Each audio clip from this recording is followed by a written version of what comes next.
అమెరికాలో ఇప్పుడు మాస్క్ కొత్త పార్టీ పెట్టబోతున్నారు. ఇది అమెరికాలోనే కాదు ప్రపంచవ్యాప్తంగా కూడా హాట్ టాపిక్‌గా మారిపోయిన ఇష్యూ. నిజంగా మాస్క్ కొత్త పార్టీ పెట్టబోతున్నాడా? ట్రంప్‌కి, మాస్క్‌కి మధ్య గొడవలే మాస్క్ కొత్త పార్టీకి పెట్టడానికి ఇలా పొలిటికల్ ఎంట్రీ ఇవ్వడానికి కారణమా అంటే అక్కడి విశ్లేషకులు మాత్రం అవుననే సమాధానం చెప్తున్నారు. అంటే మనం రీసెంట్ టైమ్ నుంచి చూసుకుంటే అటు మాస్క్‌కి, ట్రంప్‌కి మధ్య వార్ ఏ స్థాయిలో ఉండడం చూస్తున్నాం. ఒకరినొకరు ట్విట్టర్‌లలో విమర్శించుకుంటూ పోస్టులు పెట్టుకుంటున్నారు. మొన్నటి వరకు కూడా ఇద్దరు మిత్రులు ఇప్పుడు బద్ధ శత్రువులుగా మారిపోయారు. పచ్చగడ్డేసిన బగ్గుమనే పరిస్థితి ఇప్పుడు ట్రంప్‌కి, మాస్క్‌కి మధ్య ఉండడం చూస్తూ ఉన్నాం. అసలు ఇద్దరు మిత్రులు ఈ విధంగా శత్రువులు ఎందుకు మారిపోయారు? మరిప్పుడు ట్రంప్‌ని గట్టిగా దెబ్బతీసేందుకే మాస్క్ కొత్త పార్టీ పెట్టబోతున్నాడా? అసలు ఏం జరిగిందో ఒక్కసారి చూసుకుంటే ఎలక్షన్స్ కంటే ముందు మాస్క్ ట్రంప్‌కి భారీ స్థాయిలో కూడా సపోర్ట్ చేశాడు. అది పొలిటికల్ ప్రమోషన్స్ కోసమైనా సరే, లేదంటే ఫండ్ ఇవ్వడం గానివ్వండి. ఇలా 2 రకాలుగా కూడా చాలా మద్దతు తెలిపాడు. వేల కోట్లు ట్రంప్ యొక్క ఎలక్షన్ ప్రచారానికి, క్యాంపెయినింగ్‌కు ఫండ్స్ ఇచ్చారు. ఆ తర్వాత ప్రచారం కూడా తన వివిధ సోషల్ మీడియా ప్లాట్‌ఫార్మ్ ద్వారా బహిర్గతంగా కూడా మాస్క్ చాలా మద్దతైతే తెలిపారు. ఇదంతా కూడా ట్రంప్ అధికారంలోకి రావడానికి హెల్ప్ అయింది. ఇప్పటికి కూడా మాస్క్ అదే చెప్తున్నాడు. నేను లేకపోయుంటే అసలు ట్రంప్ అధికారంలోకి వచ్చుండేవాడు కాదు. అమెరికా ప్రెసిడెంట్ అయ్యుండేవాడు కాదు అంటూ ఈ వివాదాల తర్వాత రీసెంట్ టైమ్‌లో మొన్న చేసిన కామెంట్ ఇది. ఆ స్థాయిలో ట్రంప్‌కి మాస్క్ మద్దతిచ్చాడు. అన్ని రకాలుగా కూడా అతని మద్దతు ట్రంప్‌కి హెల్ప్ అయింది. అలా అమెరికా అధిష్టానంలో పీఠంలో అయితే కూర్చోవడం చూసాము. అయితే ట్రంప్ కూడా ఆ స్థాయిలోనే మాస్క్‌కి మంచి రెస్పెక్ట్ ఇచ్చాడు. అధికారంలోకి రాగానే తనని సలహాదారుగా తీసుకున్నాడు. తనకంటూ ఒక ప్రత్యేక పదవిని సృష్టించాడు. డోజ్ అని జెప్పేసి డిపార్ట్‌మెంట్ ఆఫ్ గవర్నమెంట్ ఎఫిషియన్సీ అని అంటారు. అలాంటి ఒక పదవిని క్రియేట్ జేసి మాస్క్‌ని తన పక్కనే ఉండేలా చూసుకున్నాడు. అండ్ ప్రపంచం సృష్టించిన వ్యాపారస్తుల్లో అంటే ఇప్పటి వరకున్న వ్యాపార నాయకుల్లో, ఆవిష్కర్తల్లో గొప్పవాడు మాస్క్ అంటూ ట్రంప్ ఇచ్చిన ఈ స్టేట్మెంట్ కూడా విస్తృత స్థాయిలో వైరల్ అవ్వడం చూస్తాం. ఆ స్థాయిలో వీళ్ళిద్దరి మధ్య కూడా మంచి సఖ్యత ఉండేది. కానీ ఇదంతా అప్పుడు. ఇప్పుడు మాత్రం మొత్తం రివర్స్ అయిపోయింది. సో, కంప్లీట్‌గా వీళ్ళిద్దరి మధ్య గొడవలు స్టార్ట్ అయిపోవడం చూస్తాం. ఈ గొడవలు ఎప్పటినుంచి స్టార్ట్ అయ్యాయని చూస్తే ట్రంప్ ఒక బిల్లును ప్రవేశపెట్టారు. అది బిగ్ బ్యూటిఫుల్ బిల్ అంటారు. ఇది ఒక టాక్స్ బిల్లు. దీన్ని మాస్క్ వ్యతిరేకించాడు. ఇది మాస్క్ నచ్చలేదు. ఇది కంప్లీట్‌గా చాలా నష్టం చేస్తుంది అందరికీ. ఇటువంటి బిల్లులు ప్రవేశపెట్టొద్దు అంటూ మాస్క్ అటు ట్రంప్ టీమ్‌లో ఉన్న కొంతమందితో గొడవ కూడా పెట్టుకున్నట్టుగా తెలుస్తుంది. డోజ్‌లో ఉండగానే అటు ట్రంప్‌కి, మాస్క్‌కి మధ్య ఈ బిల్లు విషయంలో పలుమార్లు కూడా గొడవలు చోటు చేసుకున్నాయి.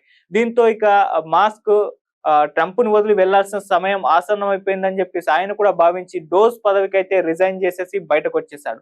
సో, ఒక్కసారిగా ప్రపంచవ్యాప్తంగా కూడా అప్పుడు వీళ్ళ మధ్య వివాదాలు స్టార్ట్ అయ్యాయి అని చెప్పేసి చర్చించుకోవడం మొదలుపెట్టారు. ఈ వివాదాలకు కారణం ఏంటి అంటూ కూడా విస్తృత స్థాయిలో డిబేట్లు జరిగాయి. అందులో భాగంగానే బిగ్ బ్యూటిఫుల్ బిల్ గురించి కూడా చర్చలు మొదలైపోయాయి. ఇది మంచిదా? కాదా? అన్న చర్చలు ఆ విధంగా ఆ స్థాయిలో జరగడం చూసాం. అయితే ఇలా మొదలైన వీళ్ళ వివాదం చిలికి చిలికి గాలివానైనట్టు ఇప్పుడు కంప్లీట్‌గా ఒక తారాస్థాయికైతే చేరుకున్నాయి. సో, ఇరువైపులా కూడా ఈ గొడవలు వీళ్ళిద్దరికీ కూడా డ్యామేజ్ చేస్తున్నాయి. ఒక వైపున ట్రంప్ తన అధ్యక్ష పదవికే గండం పట్టే వాటిల్లే పరిస్థితయితే నెలకొంది. అంటే రీసెంట్‌గా ఒక ట్వీట్ వచ్చింది ఎక్స్‌లో. ట్రంప్‌ని గద్దెదించి జేడీ వాన్స్‌ని ప్రెసిడెంట్ చేస్తే బాగుంటుందా అంటూ ఒక పోల్ నిర్వహించారు. ఒక వ్యక్తో సంస్థతో.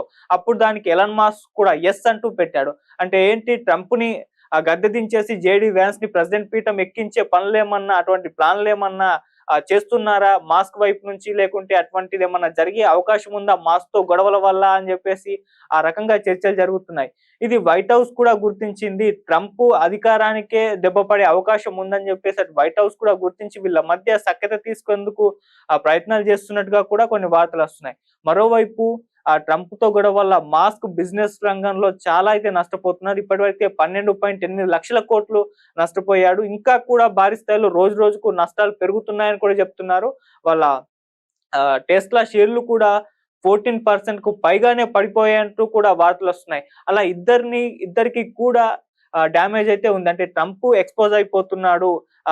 మాస్కే తన గురించి మొత్తం కూడా ప్రపంచానికి పరిచయం చేస్తున్నాడు. ఇదిగో ఇది ట్రంప్. ట్రంప్ వలన అమెరికన్ ఎకానమీ పడిపోతుందన్నట్టుగా అలా మాస్క్ ప్రచారం చేస్తున్నాడు. అమెరికా ఫస్ట్ అన్న నినాదంతో ట్రంప్ అధికారంలోకొచ్చాడు. మరి అమెరికానే ఎకానమీని కొలాప్స్ చేసే విధంగా అతని ప్రయత్నాలున్నాయంటూ కూడా ట్రంప్ ని బేస్ చేసుకొని విమర్శలు అయితే మాస్క్ నుంచి రావడం చూస్తున్నాం. సో ఇది ప్రజల్లో అమెరికన్ సిటిజన్స్ లో ఒక పెద్ద స్థాయిలో ముద్రపడే అవకాశం ఉంది. ట్రంప్ కి పెద్ద డ్యామేజ్ అయ్యే అవకాశం ఉందని చెప్పేసి కూడా భావిస్తున్నారు. సో దీన్నే అటు వైట్ హౌస్ కూడా గుర్తించి వీళ్ళ మధ్య ఒక సఖ్యతను నెలకొల్పే ప్రయత్నాలు చేస్తున్నప్పటికీ అది ఇంకటి కూడా వర్కౌట్ అవ్వట్లేదని చెప్తున్నారు. సో ఈ నేపథ్యంలో ఇప్పుడు కొత్త పరిణామం అయితే చోటు చేసుకుంది.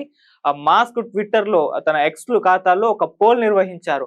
అమెరికాలో కొత్త పార్టీ రావాల్సిన అవసరం ఉందా అని చెప్పేసి.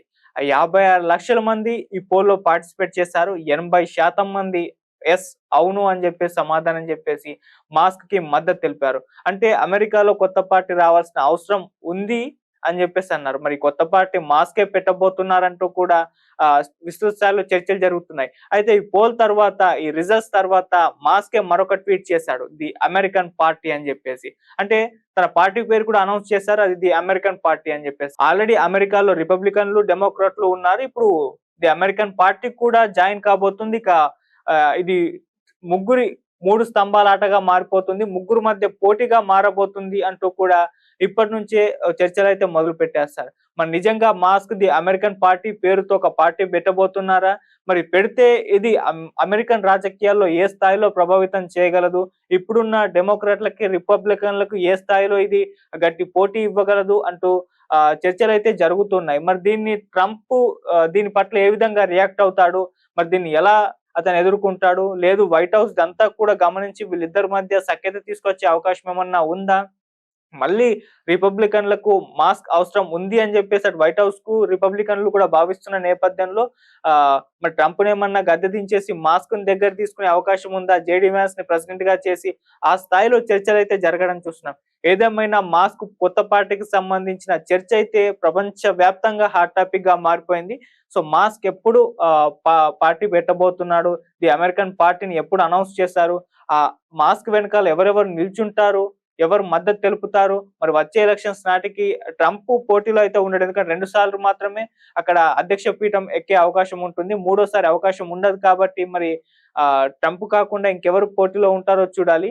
ఇటు డెమోక్రాట్ల నుంచి మరి కమలా హ్యారిస్ కే ఇస్తారా, ఇంకెవరికన్నా ఇస్తారో చూడాలి. మరి అమెరికన్ పార్టీ పెడితే మాస్క్ ప్రెసిడెంట్ గా కంటెస్ట్ చేస్తే ఏ విధంగా ఉంటుందో చూడాలి. ఎందుకంటే బిజినెస్ మ్యాన్లు ఇప్పుడు పొలిటికల్ లీడర్ గా మారుతున్నారు అమెరికాలో. ఆల్రెడీ ట్రంప్ కూడా ఆయన ఒక బిజినెస్ మ్యాన్. సో ఆ విధంగా అమెరికా ప్రెసిడెంట్ కూడా అక్కడ పోటీ చేసి ప్రెసిడెంట్ అవ్వడం చూస్తాం. ఇప్పుడు మాస్క్ కూడా ఒక బిజినెస్ మ్యాన్.